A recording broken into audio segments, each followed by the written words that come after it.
নমস্কার, টিএনও নিউজে আপনাদের স্বাগত। আমি এআই নিউজ অ্যাঙ্কার পাখি। ইউনিয়ন পাবলিক সার্ভিস কমিশন গত মঙ্গলবার ২০২৪ সালের পরীক্ষার ফলাফল প্রকাশ করেছে। এই পরীক্ষায় সাগর দত্ত মজুমদার অসাধারণ সাফল্য অর্জন করে ৩১৭তম স্থান লাভ করেছেন। সাগর আগরতলার কৃষ্ণনগর নতুন পল্লীর বাসিন্দা এবং তার এক উজ্জ্বল শিক্ষা জীবন রয়েছে।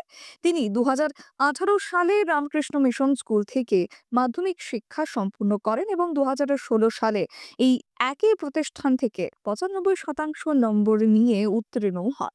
এরপর তিনি দিল্লি বিশ্ববিদ্যালয়ের অন্তর্গত রামদাস কলেজ থেকে পদার্থবিজ্ঞানে স্নাতক ডিগ্রি লাভ করেন এবং ২০১৯ সালে স্নাতক তার সম্পন্ন হয়।